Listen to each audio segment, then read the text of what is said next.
If you don't know where you want to go, you'll almost certainly not get there.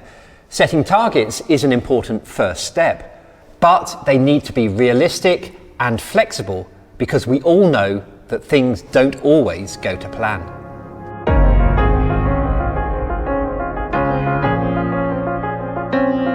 Our current goals really are around maintaining the sort of lifestyle we have developed in retirement. So that means being able to travel, being financially secure here. My medium-term goal is to ease gently into a situation where I'm working a little bit less, but the gardening will stay part of my life as long as I'm fit and healthy enough to do it.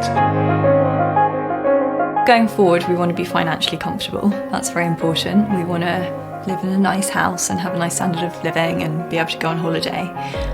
Although I suppose it's also not all about money as well, and we're definitely aware of that. Yeah, I think the most important thing really is to be happy and healthy. Having enough money to be comfortable and not worried about it is a big bonus and something you can plan for.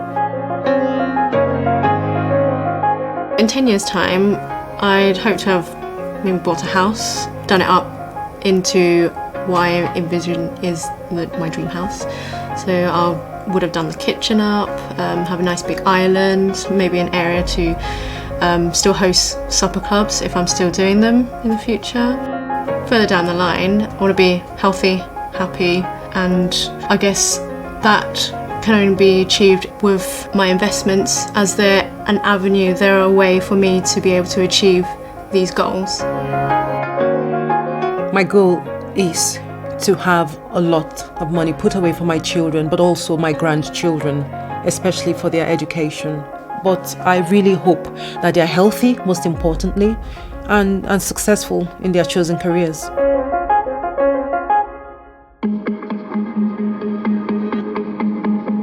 I think life goals go hand in hand with finance because we need to have the finance to achieve our life goals.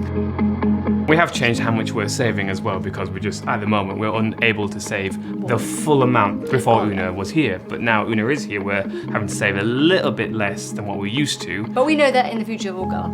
Yeah, but I still think it's important for us that no matter what our income is for the household, we are still saving.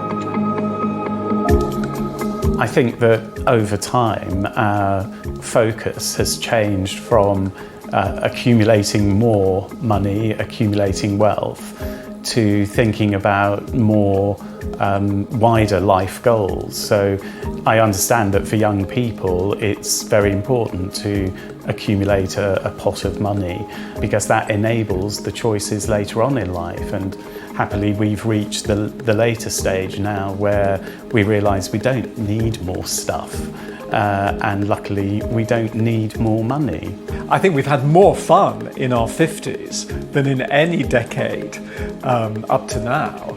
So if we can continue to build on that into our 60s, and who knows? One way of ensuring that we have a comfortable life going forward is regular saving, and that's definitely something that we're both quite good at the moment, I think. Yeah, putting money away so we can retire as early as possible and enjoy life without having to work for our entire lives is definitely something that we will be thinking about. In 10 years' time, I hope to see a huge difference in my life, potentially peace of mind, financial security, my kids all settled and happy with the choices they have made and pursuing those choices.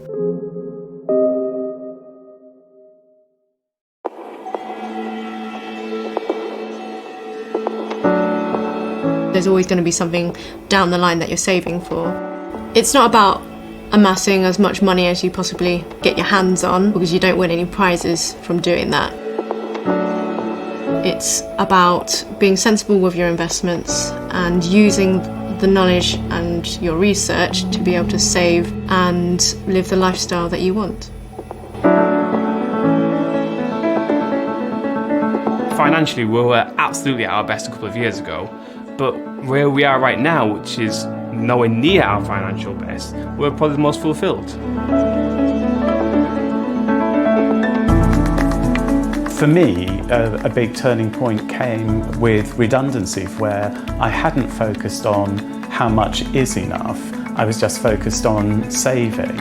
It was only taking a step back and looking at my finances that I realised, actually, if I focused more on what it was I wanted as an end goal rather than the money per se, that I realised, actually, I do have enough to feel comfortable. Money is not the end goal in itself. And I think the happiest moments in life don't come from how much you have. So, in the end, money is not the goal itself, but the means to achieving the life we want to live. While your savings and investments won't buy you happiness, they might well point you in the right direction towards the healthy, happy life we all want. Even if our goals start out the same, life just gets in the way, and being realistic and flexible enough to adapt to changing circumstances is key. Setting achievable goals, getting started early, sticking with it and rolling with the punches. That's what we mean when we say invest for life.